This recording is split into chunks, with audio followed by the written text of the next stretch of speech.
العليم من الشيطان اللعين الرجيم بفضل بسم الله الرحمن الرحيم وبه نستعين وهو خير ناصر ومعين.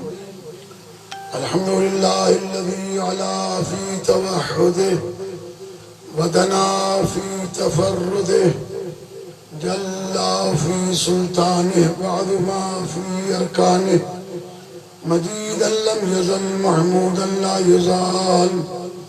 الصلاة والسلام والتحية والإكرام على بعثه الله بنور المذي والبرهان الجلي والمنهاج البادي والكتاب الهادي الخاتم لما سبق والفاتح لمن غلق المعلن الحق بالحق سيدنا ومولانا أبي القاسم محمد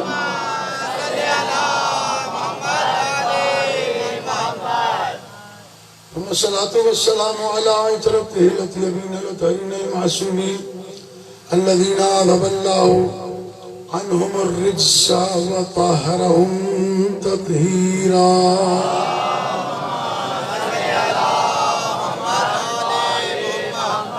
واللعنة الدائمة الباقية على أعداء الله وأعدائهم أجمعين من يوم عداوتهم إلى قيام يوم الدين. أما بعد فقد قال الله سبحانه وتعالى في محكم كتابه الكريم بسم الله الرحمن الرحيم وإذ أخذ الله ميثاق النبيين لما آتيتكم من كتاب وحكمة ثم جاءكم رسول مصدق لما معكم لتؤمنن به ولتنصرنه. صلوات الله عليه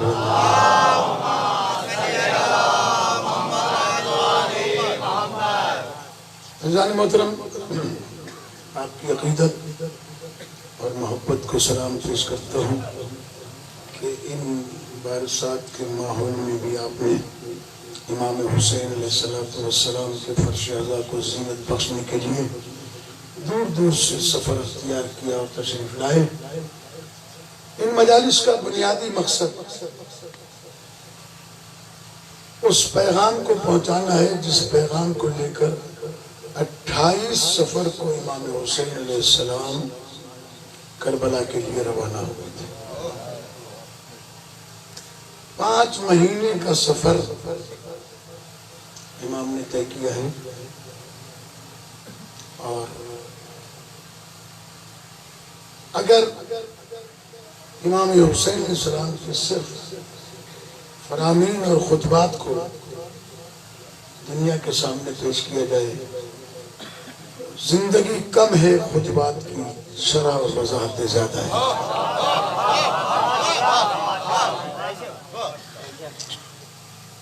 امام نے جب سفر شروع کیا ہے تو مختلف لوگوں نے امام حسین علیہ السلام کو مختلف مشورے دیے. کسی نے کہا کربلا نہ جائیں، عراق نہ جائیں، ہندوستان چلے جائیں. کسی نے کہا کہ آپ یمن چلے جائیں. کسی نے کہا بصرہ چلے جائیں. کسی نے کہا پہاڑوں میں چلے جائیں. لیکن امام حسین علیہ السلام نے ہر ایک کو اس کی ذہنیت کے اعتبار سے جواب دیا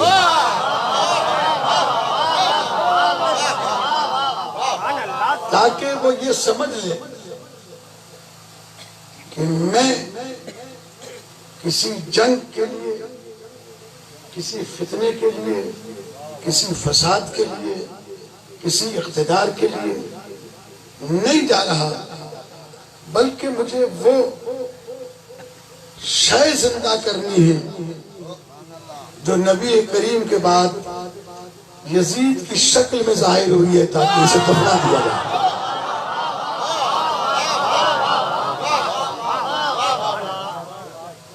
بہت سارے لوگ ہیں، بہت ساری باتیں کرتے ہیں. جب امام کے پاس طاقت نہیں تھی تو کیوں گئے تھے؟ یہ سوالات اور یہ سوالات وہ لوگ کرتے ہیں جو بظاہر خود کو مسلمان کہتے ہیں. سوال ان کی طرف سے اٹھتے ہیں کہ جب طاقت نہیں تھی تو گئے کیوں تھے؟ مسئلہ یہ ہے کہ امام حسین علیہ السلام نے سن 7 ہجری میں دنیا والوں پر یہ ثابت کرنا تھا کہ طاقت حق نہیں ہے، حق طاقت ہے۔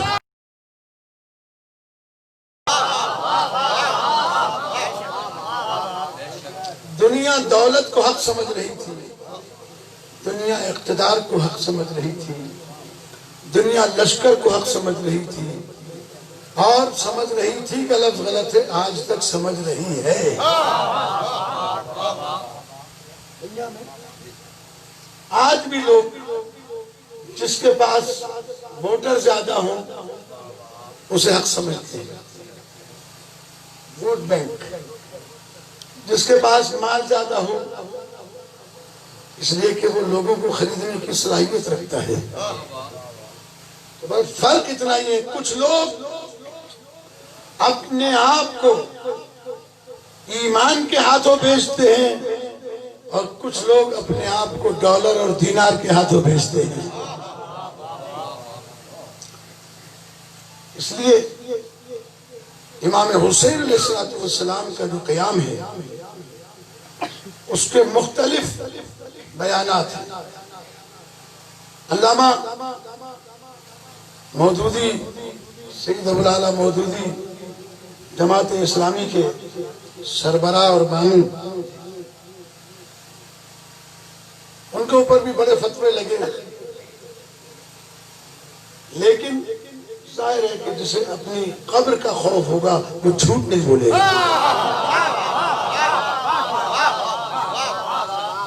جسے اپنی آخرت کا خوف ہوگا وہ جھوٹ نہیں بولے گا، اس لیے کہ ایک دن سامنا تو کرنا ہے نا رسول کا، ایک دن میدان حشر میں قیام تو کرنا ہے نا۔ اب یہ اور بات ہے کہ لوگ یہ کہہ کے ٹال دیتے ہیں کہ چلیں عید ہی چلیں گے سنا سی، جب قیامت آئے گی تو دیکھی گئے۔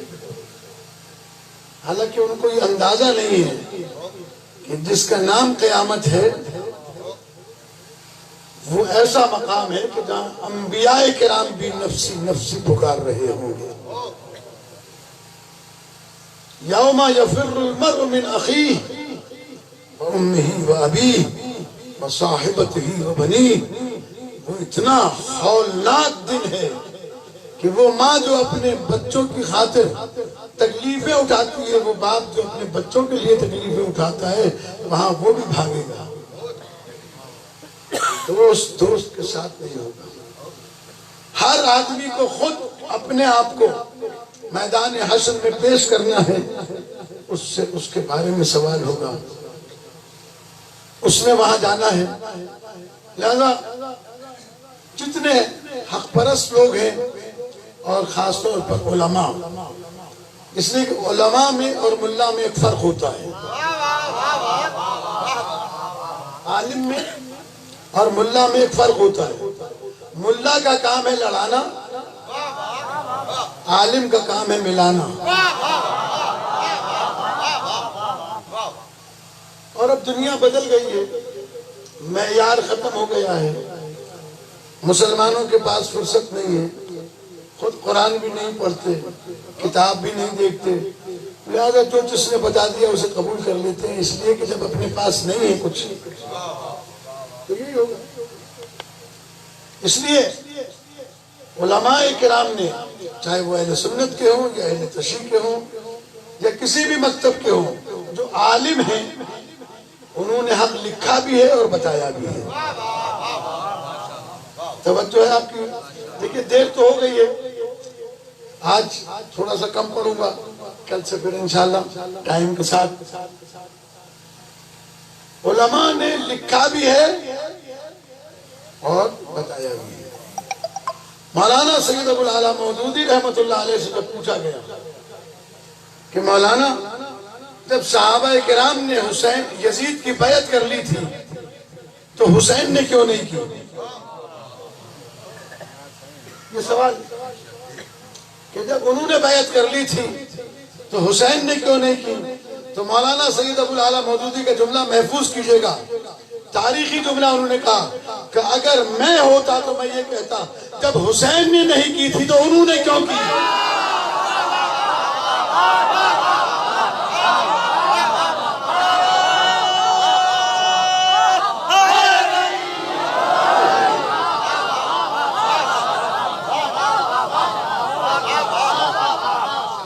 اس لیے کہ معیار دین حسین ہے.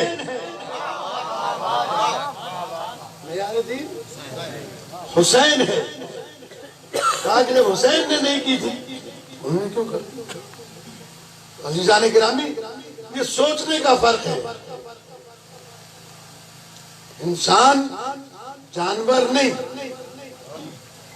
کہ جو کسی کے بھی پیچھے لگ جائے.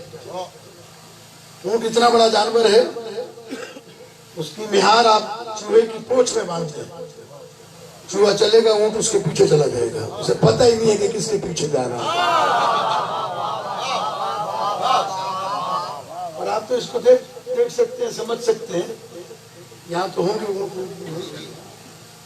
ٹھیک ہے نا؟ تو جسے اپنے قائد کا پتہ نہ چلے وہ حیوان ہے. جو اپنی آخرت کو نہ سمجھ سکے وہ کیسا مسلمان ہے؟ آج شور مچا رہے ہیں لوگ کہ ہم جلوس نہیں نکلنے دیں گے، ہم مجلس نہیں نکلنے دیں گے، ہم مجلس نہیں ہونے دیں گے. یہ جلوس اور مجلس کا تعلق شیعوں سے نہیں ہے، یہ ہر اس انسان سے ہے جو حسین کو اپنا امام مانتا ہے.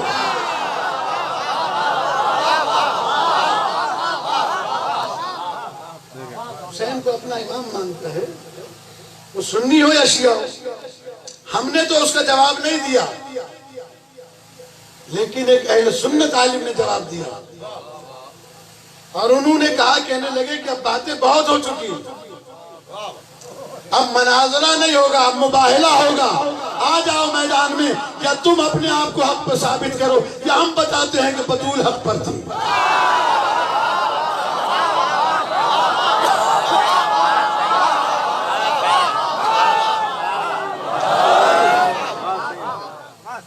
لڑائی جھگڑے کا مسئلہ نہیں، مسلمانوں کو لڑا رہے ہیں. شیعہ جو ہے وہ بچے نیاز میں کاٹ کے ڈالتے ہیں، یہ صحابہ کو نہیں مانتے، یہ ازواج کو نہیں مانتے، ان کا قرآن 40 سپاروں کا ہے. آخر کب تک جھوٹ بولو گے؟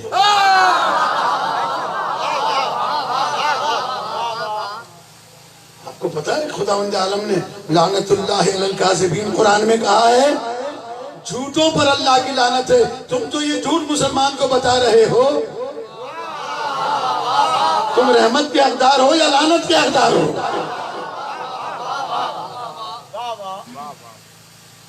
تم یہ کہو کہ بھئی ہم نہیں مانتے، سیدھا سیدھا بول. یہ دائیں بائیں کہ جو شیعہ صحابہ کو نہیں مانتے، میں خدا کو گواہ کر کے کہتا ہوں، اور میں یہی ثبوت بھی دے سکتا ہوں. کل بازار میں جانا، علماء سے ملنا، جو یہ کہتے ہیں کہ شیعہ صحابہ کو نہیں مانتے، ان سے پوچھنا کہ تمہارے پاس صحابہ کی تعریف کے لیے کون سا فرمان ہے، کون سی دعائیں. پھر مجھ سے آگے پوچھنا، پھر میں بتاؤں گا کہ جو صحابہ کے لیے احترام ہمیں اماموں نے سکھایا ہے. اور میں آپ کو بتا دیتا ہوں، ابھی جائیں گوگل پہ سرچ کریں صحیفہ سجادیہ، امام سجاد کی دعاؤں کی کتاب، اور اس میں امام کی وہ دعا جو صحابہ کرام رضوان اللہ تعالی علیہم کے لیے ہے. وہ دعا اس میں امام سجاد علیہ السلام نے فرمایا کہ اے اللہ، رسول کے ان صحابہ پر رحمت نازل کر جنہوں نے تیرے نبی کی خاطر گھر چھوڑا، بیویاں چھوڑی، بچے چھوڑے، ماں باپ چھوڑے، وطن چھوڑا، گھر چھوڑا، دولت چھوڑی، تیرے نبی کی خاطر سر کٹایا، تیرے نبی کی خاطر تکلیفیں اٹھائیں، تیرے نبی کی خاطر زحمتیں اٹھائیں. شرط ہے نا. اپنے بات میں کہا کرتا ہوں ہمارے قائد محترم علامہ ساجد نقوی دامت برکاتہ نے جملہ کہا کہ ہم مناظرہ تو نہیں پڑھتے لیکن ایک سوال پوچھتے ہیں آپ سے. آپ کہتے ہیں نا آپ کی یہ حدیث ہے, آپ کا یہ عقیدہ ہے کہ اصحابی کا نجوم, میرے سارے صحابی ستاروں کی مانند ہیں, بِأَيِّهِمْ اقْتَدَيْتُمْ اهْتَدَيْتُمْ, تم میرے صحابہ میں سے کسی ایک کی بھی اقتدا کرو گے ہدایت پا جاؤ گے. یہ حدیث ہے یا نہیں؟ پڑھتے ہیں مسلمان یا نہیں؟ اگر اس پر ایمان ہے تو کسی بھی صحابی کی اقتدا کرو گے ایمان پا جاؤ گے, ہدایت پا جاؤ گے. تو بہت سے صحابہ وہ ہیں جنہوں نے خلیفہ کی بیعت نہیں کی تھی.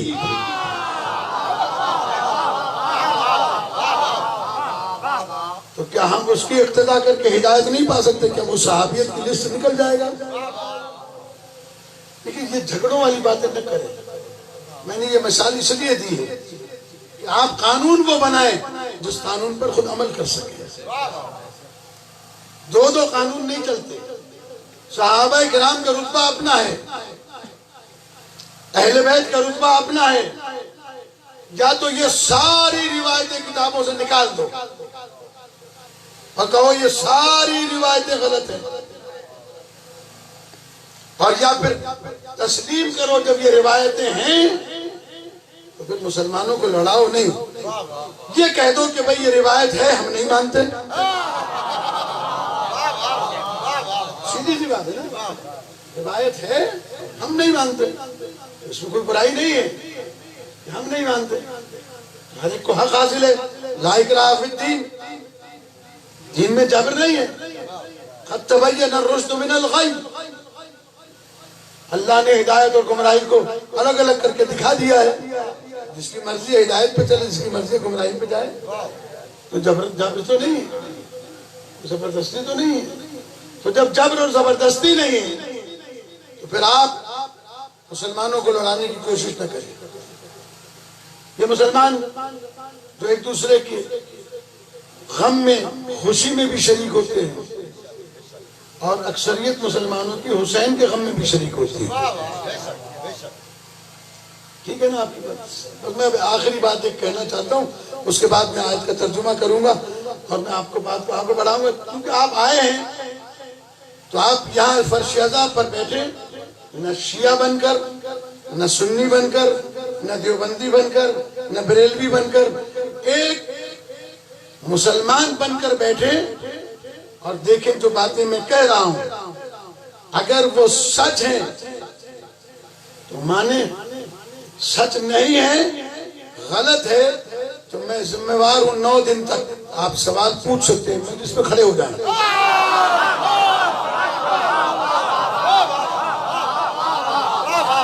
مولانا یہ روایت آپ نے غلط پڑھی, مولانا یہ آیت آپ نے غلط پڑھی, مولانا یہ ترجمہ آپ نے غلط کیا, پھر تو مزے کی بات ہے. میں ٹیپر سے پوچھا کہ وہ یہ کہہ رہے تھے کیا مطلب ہے؟ آپ مجھ سے پوچھیں نا کہ میں کیا کہہ رہا ہوں. کسی تھرڈ پارٹی سے کیوں پوچھتے؟ ڈائریکٹ پوچھیں, میری اجازت ہے. آپ مجلس کے بعد پوچھ لیں, اگر پوچھنے کی ضرورت نہیں ہے پرچہ لکھ کے بھیج دیں. میں اسی ممبر سے پرچہ پڑھ کے جواب دوں گا. لیکن ایسی بات نہ سوچیں نہ کریں.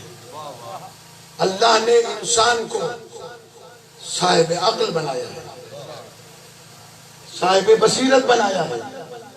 اللہ نے قرآن مجید میں کہا کہ ہم نے انسان کو ہدایت دی ہے. سورہ انسان, سورہ دہر, پہلی آیت, حَلَّ تَعَالَى الْإِنسَانِ حِينٌ مِّنَ الدَّهْرِ لَمْ يَكُنْ شَيْئًا مَّذْكُورًا إِنَّا خَلَقْنَا الْإِنسَانَ مِن نُّطْفَةٍ أَمْشَاجٍ نَبْتَلِيهِ فَجَعَلْنَاهُ سَمِيعًا بَصِيرًا إِنَّا هَدَيْنَاهُ السَّبِيلَ إِمَّا شَاكِرًا وَإِمَّا كَفُورًا. نبی بعد میں, رسول بعد میں, امام بعد میں. اللہ نے کہا میں نے اس کی خلقت میں ہدایت رکھی ہے.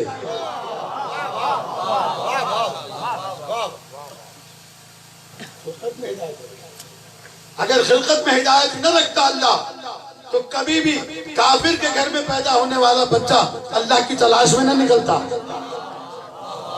لوگ اسلام قبول نہ کرتے.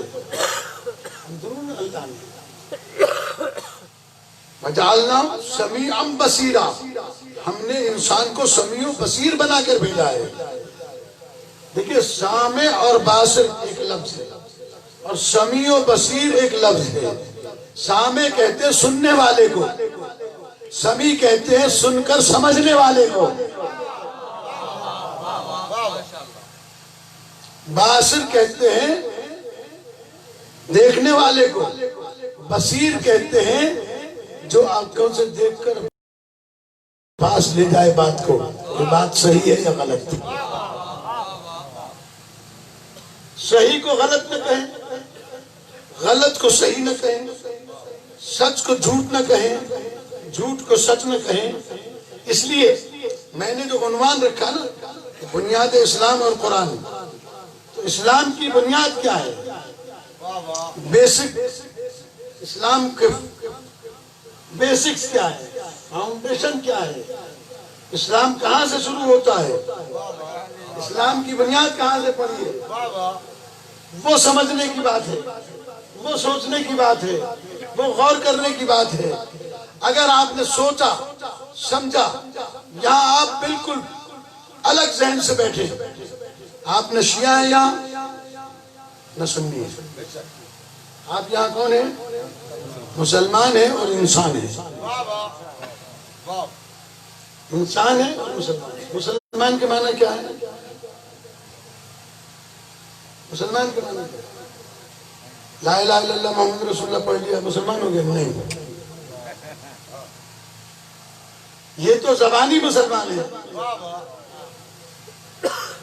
پیغمبر نے کیا بتائی مسلمان کی نشانی؟ پیغمبر اکرم صلی اللہ علیہ وآلہ وسلم نے مسلمان کی نشانی یہ بتائی. یہ سیاستہ میں بھی لکھی ہے، کتب اربعہ میں بھی لکھی ہے. کسی عالم سے جا کے پوچھ لیں آپ کو بتائے گا مسلمان کی نشانی کیا ہے. المسلم من سلم المسلمون من یدہ ولسانہ. مسلمان پیغمبر نے کہا وہ ہے فقط جس کے ہاتھ اور زبان سے دوسرے مسلمان محفوظ ہوں. جو سارا دن مسلمانوں کو لڑا رہا ہو کیسا مسلمان ہے؟ مسلمان کی تعریف سن لی آپ نے، اسے ذہن میں محفوظ کیجئے گا. المسلم من سلم المسلمون من یدہ ولسانہ، اس کی زبان اور ہاتھ سے دوسرے مسلمان محفوظ رہیں وہ مسلمان ہے. اس لیے کہ اسلام سلامتی کا دین ہے. قرآن مجید میں اللہ تبارک و تعالیٰ نے سوائے ایک شخصیت سے دشمنی کی اور مخالفت کے علاوہ کوئی دشمنی کا پیغام دیا ہی نہیں. اور آپ جانتے وہ کون ہے؟ ان الشیطان لکم عدو مبین. شیطان سے بچ کے رہنا وہ تمہارا کھلا ہوا دشمن ہے. باقی پورا قرآن محبت کا پیغام ہے، پورا قرآن محبت کا پیغام ہے. دوسری حدیث سناؤ مسلمان ہونے کو.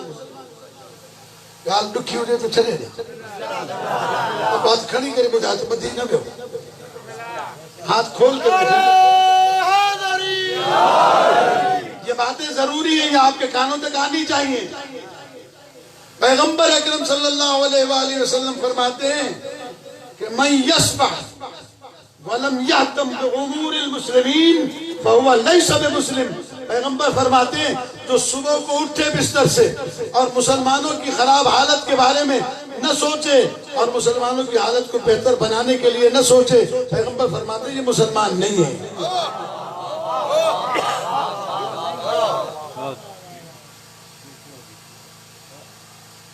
دیکھیے بچوں کے لیے تو جانور بھی غذا مہیا کر دیتے ہیں، کرتے ہیں نہیں؟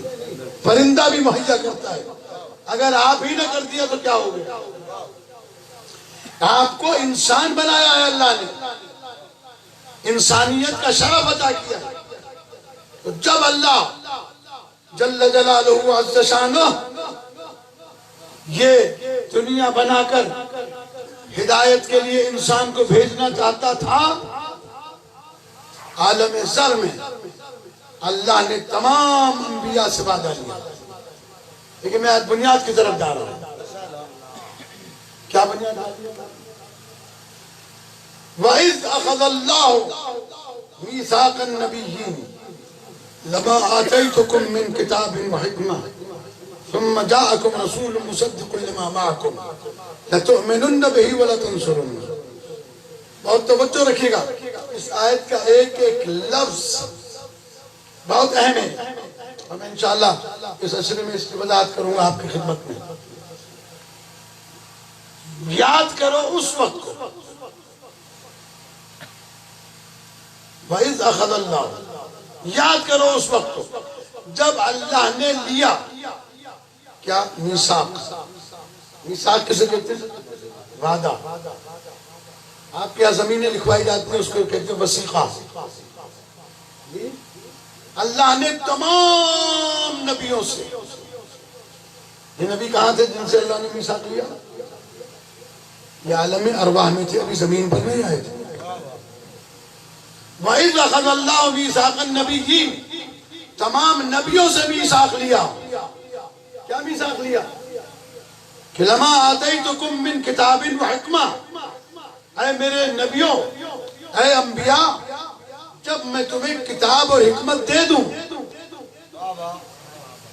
لما آتیتکم من کتاب و حکمہ، جب میں تمہیں کتاب و حکمت دے دوں، ثم جاءکم رسول مصدق لما معکم، تو پھر تمہارے پاس ایک رسول کو بھیجوں گا جو آ کر تمہاری کتاب و حکمت کی تصدیق کرے گا، ویریفیکیشن کرے گا. تو یہ سارے نبی کون سے تھے اور یہ تصدیق کرنے والا کون تھا؟ یہ تصدیق کرنے والا کون تھا اور کب تھا اور کہاں تھا؟ تصدیق کہاں کی نبیوں کی؟ کہاں کی؟ عالم ارواح میں، عالم زر میں. دنیا آنے سے پہلے اللہ نے تمام نبیوں کی ارواح کو جمع کیا اور کہا دیکھو جب میں تمہیں کتاب و حکمت دے دوں تو تم سب کے سب کیا کرنا؟ تمہارے پاس ایک رسول آئے گا جو تصدیق کرے گا جو کچھ تمہارے پاس ہوگا اس کی. لَتُؤْمِنُنَّ بِهِ وَلَتَنْصُرُنَّهُ، تو تم سب کے سب اس پر ایمان بھی لانا اور اس کی مدد بھی کرنا. تم سب کے سب اس پر ایمان بھی لانا اور تم سب کے سب اس کی مدد بھی کرنا. تو اب ترجمہ میں کر رہا ہوں، آپ جا کر قرآن مجید دیکھیے گا، گوگل پہ جا کے سرچ کیجئے گا، کسی فرقے کے کسی بھی جگہ کے عالم کے قرآن کا ترجمہ دیکھیے گا، اس میں یہ آیت کا ترجمہ مل جائے گا آپ کو.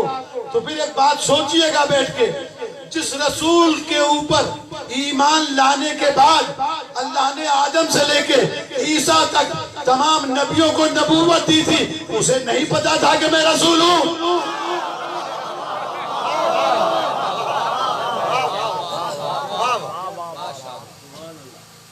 اسے نہیں پتا تھا کہ میں رسول ہوں. تو پھر تو یہ آج تک روایت کتابوں میں لکھی جا رہی ہے کہ 40 سال کے بعد نبی بنے. تعظیم رسالت ہے. تھوڑا سا تو غور کرے قرآن مجید، تھوڑا سا تو پڑھے. اس آیت کو جا کر دیکھیے گا، یہ پوری آیت ہے، میں پڑھوں گا انشاءاللہ آپ کے سامنے پورا ترجمہ اس کا. اور تصدیق کرنے والا آپ کے یہاں بھی آفیسر بھی ہوں گے یہاں بیٹھے ہوئے اور طلبہ بھی بیٹھے ہوں گے. جب کبھی آپ کو اپنے پیپر سبمٹ کرنا ہو کہیں کسی ادارے میں تو وہ کہتے ہیں جناب اوریجنل بھی لائیے گا اور کاپی بھی لائیے گا اور کاپی اٹیسٹڈ ہونی چاہیے. تو یہ جو کاپی اٹیسٹ کرتا ہے یہ 18 گریڈ کا افسر ہوتا ہے. اس سے کم کے افسر کو حق حاصل نہیں کہ وہ کسی کے پیپر کو اٹیسٹ کرے. جب آپ اٹیسٹ کرانے کے لیے جاتے ہیں تو وہ کہتا ہے اوریجنل لاؤ تاکہ میں دونوں کو دیکھ تو لوں. کہ یہ کہیں اس میں کہیں گھپلا تو نہیں کیا، کہیں وائٹو مار کر نام تو نہیں تبدیل کیا گیا، کیونکہ ایسے گھپلے ہوتے رہتے ہیں نا، تو وہ اوریجنل مانتے ہیں۔ تو مجھے بتائیے آدم علیہ السلام سے لے کر خاتم حضرت عیسیٰ علیہ السلام تک جتنے نبیوں کو اللہ نے کتابیں دی، جتنے نبیوں کو اللہ نے صحیفے دیے، حکمت دی، ان کی تصدیق کروائی پیغمبر سے اور کروائی بھی عالم ارواح میں، تو پیغمبر یہ جانتے تھے کہ یہ کتاب خدا ہے، ورنہ تصدیق کیسے کر سکتے ہیں؟ تصدیق کرنا بتا رہا ہوں کہ قرآن ہے، حدیث نہیں، جسے رد کر دیا جائے تو بنیاد اسلام یہ ہے کہ اللہ جسے ہدایت کے لیے منتخب کرتا ہے اس کو بھیج کر کتاب نہیں دیتا، کتاب دے کر بھیجتا ہے۔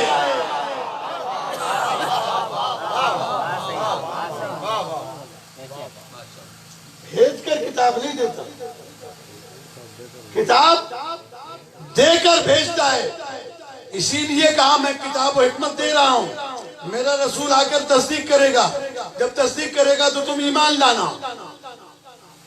کیا کرنا؟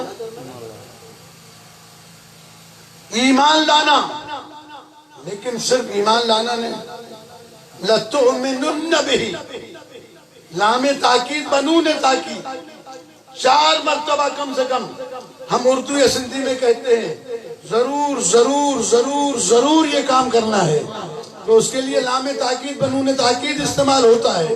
اللہ نے کہا ضرور بالضرور بالضرور بالضرور اس پر ایمان بھی لاؤ گے، اس کی مدد بھی کرو گے۔ تو اب بات تو اللہ تبارک و تعالیٰ نے واضح کر دی کہ آدم علیہ السلام سے لے کر حضرت عیسیٰ تک تمام انبیاء ایمان لائے میرے پیغمبر پر۔ اب بات سمجھ میں آ گئی کہ آدم علیہ السلام سے لے کر عیسیٰ علیہ السلام تک آدم نے کلمہ پڑھوایا امت سے، لا الہ الا اللہ، آدم صفی اللہ، ابراہیم خلیل اللہ، لا الہ الا اللہ، موسیٰ کلیم اللہ، لا الہ الا اللہ، نوح نبی اللہ، لا الہ الا اللہ، موسیٰ کلیم اللہ، لا الہ الا اللہ، عیسیٰ روح اللہ۔ لیکن اتنی بات بتا دیں، ان انبیاء نے کون سا کلمہ پڑھا؟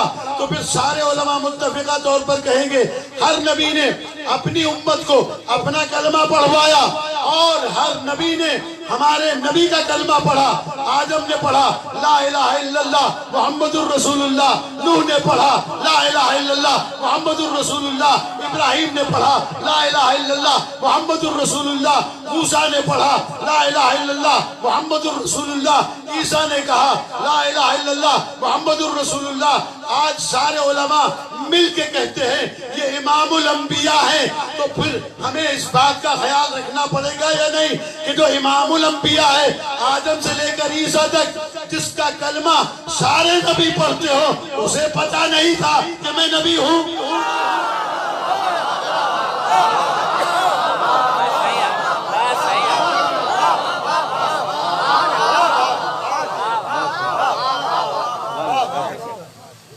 یہ کہاں سے لیا ہے؟ یہ کس نے بتایا آپ کو؟ نہ قرآن میں ہے یہ۔ میں 10 دن یہاں پر ہوں، مجھے کوئی آدمی ایک آیت لا کر دکھا دے، یا میں 100 آیتیں دکھاؤں گا، ایک نہیں۔ بنیاد یہ ہے کہ ہر نبی نے میرے نبی کا کلمہ پڑھا، ہر نبی میرے نبی پر ایمان لایا، اور صرف ایمان نہیں، لَتَنْصُرُنَّ بِهِ، اس کی مدد بھی کرنی ہے۔ تو معلوم ہوا اللہ اپنے پیغمبر کی مدد کافر سے نہیں کراتا جب تک وہ محمد پر ایمان نہ لے آئے۔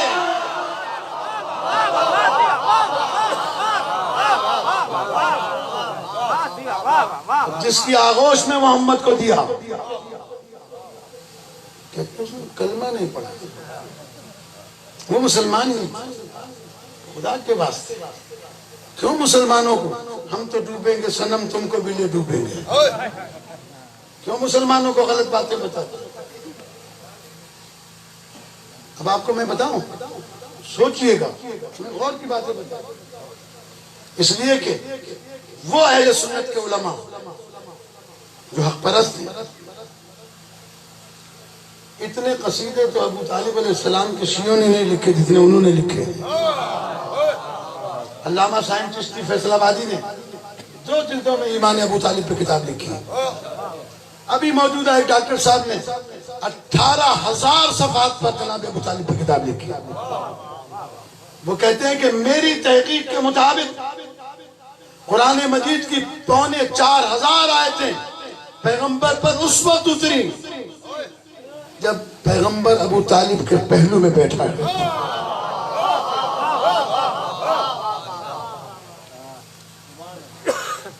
چیز کو تسلیم کریں, اس کو مانیں. کب وہ ایمان نہیں لائے تھے, خدمتیں اپنی جگہ پر, انہوں نے نبی کو پالا اور دشمنوں سے بچایا اور کافروں کے شر سے محفوظ کیا اور شیب ابی طالب میں رکھا اور سب کچھ کیا. اپنے بچوں کو قربان کیا, پیغمبر کی جگہ اپنے بیٹوں کو لٹایا, بیٹوں کی جگہ پیغمبر کو لٹایا, لیکن کلمہ نہیں پڑھا تھا. آپ کو کس نے بتایا؟ خبر کے لیے کوئی تو راوی ہونا چاہیے. تو میں ملا کا جھوٹ آپ کے سامنے بتانا چاہتا ہوں, اس لیے کہ یہ کہاں جھوٹ بولتا ہے. کہا یہ روایت حضرت ابو ہریرہ رضی اللہ تعالیٰ عنہ سے. انہوں نے کہاں سنی؟ تو مولوی صاحب سے پوچھو, قرآن سر پہ رکھ کے بتا کہ حضرت ابو ہریرہ نبی کریم صلی اللہ علیہ وآلہ وسلم کی ہجرت کے بعد پیغمبر کی شہادت سے 2.5 برس پہلے ایمان لائے تھے. بولے میرے ساتھ اگر آپ کی بات سمجھ میں آ رہی ہے. کب ایمان لائے تھے؟ آپ ساری تاریخیں اٹھا کے دیکھنا. حضرت ابو ہریرہ رضی اللہ تعالیٰ عنہ ایمان کب لائے تھے؟ کہاں کے رہنے والے تھے پتہ ہے آپ کو؟ ملا کو بھی نہیں پتا ہوگا, میں بتاتا ہوں. یہ یمن کے رہنے والے تھے. کہاں کے تھے؟ یمن کے رہنے والے تھے. پیغمبر اکرم کی شہادت سے 2.5 برس پہلے ایمان لائے. حضرت ابو طالب کا انتقال ہوا کہاں؟ مکے میں. ہجرت سے 1 سال پہلے, ہجرت سے 1 سال پہلے. کہ انہوں نے کیسے سن لیا؟ پیغمبر نے اپنے گھر میں جہاں حضرت ابو طالب بستر بیماری پر لیٹے ہوئے تھے, کان میں کہا چچا ایمان لے آئیے. چچا ایمان لے آئیے. تو جو بات کان میں کہی جاتی ہے تو برابر میں کھڑا ہوا بھی نہیں سنتا. جسے گھر میں جانے کی اجازت نہیں ہے اس نے باہر کھڑے ہوئے کیسے سن لیا؟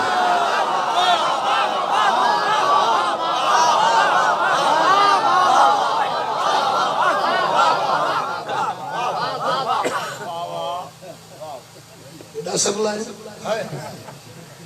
وائرلیس لگی ہوئی تھی, مائکرو فون لگا ہوا تھا. آج کا زمانہ تھا, 1400 سال پہلے بنی ہاشم کی حویلی کی بات سن لی, اور وہ اس نے سنی. ابو طالب علیہ السلام کی وفات کے بعد وہ حجاز میں تھا ہی نہیں, وہ ایمان لایا ہی نہیں تھا اس وقت. تو اگر یہ جھوٹ پیر چلے گا اور لوگ حضرت ابو طالب کو کافر کہیں گے, یہ سارا عذاب اس ملا کی گردن پہ جائے گا جس نے مسلمان کو گمراہ کیا ہے.